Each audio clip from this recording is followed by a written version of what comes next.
دو چیزیں پیدا کریں گے تو اس ملک کے اندر آپ جتنے مرضی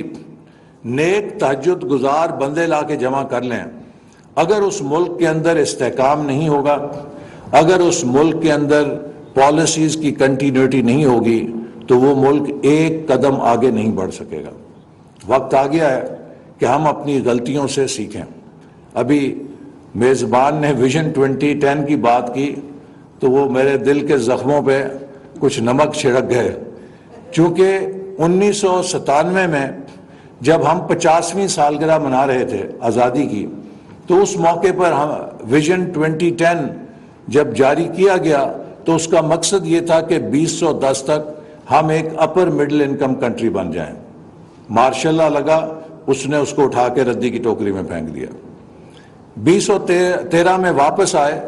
تو پھر ہم نے کہا کہ اس سفر کو، ان ریزوں کو جمع کر کے دوبارہ شروع کریں، تو 2025 کا سفر شروع کیا ویژن 2025 کہ 2025 تک ملک کو ٹاپ 25 اکانومیز میں لے جائیں۔ اور 2017 میں پرائس واٹر ہاؤس کوپر نے کہا کہ اگر پاکستان اسی رفتار سے چلتا رہا تو 2030 تک ٹاپ 20 اکانومیز میں آ جائے گا۔ لیکن پھر 2018 میں ہم نے اپنی سمت بدل لی اور ویژن 2025 کو اٹھا کے ردی کی ٹوکری میں پھینک دیا، اور آج ہم 75ویں سالگرہ منا رہے ہیں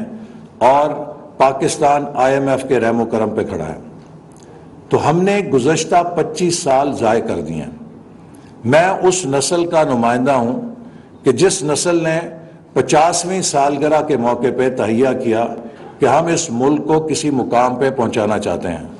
لیکن ان 25 سالوں میں ہم نے اگر 4 قدم آگے اٹھائے تو دھکے کے ساتھ 6 قدم ہمیں پیچھے دھکیل دیا گیا، اور آج 75ویں سالگرہ کے موقع پر ہم ملک کی جو حالت دیکھ رہے ہیں اس کے اوپر ہم سب شرمسار ہیں۔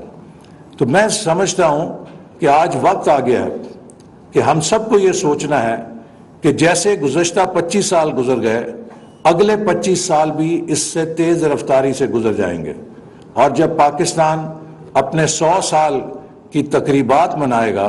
شاید اس وقت میں اور اسپیکر صاحب، ہماری نسل کے لوگ تو موجود نہیں ہوں گے،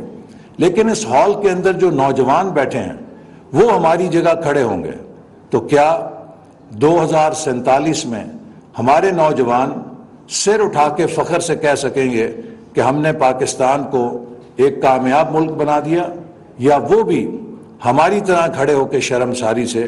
توجیحات پیش کر رہے ہوں گے؟ یہ ایک ڈیفائننگ مومنٹ ہے۔ انگریزی میں کہتے ہیں if you keep doing what you are doing you will keep getting what you are getting,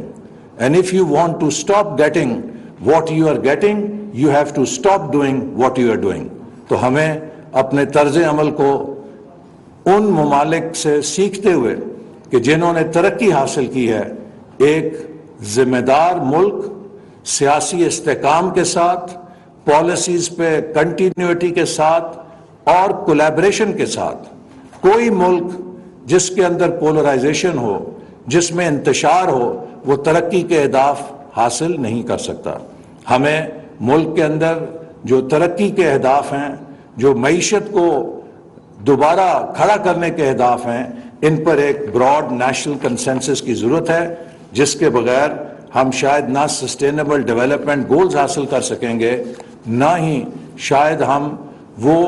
مقام حاصل کر سکیں جو ہمارے لیے قابل فخر ہو سکتا ہے۔ میری دعا ہے کہ پارلیمنٹیرینز اس کانفرنس کے ذریعے ایک ایسا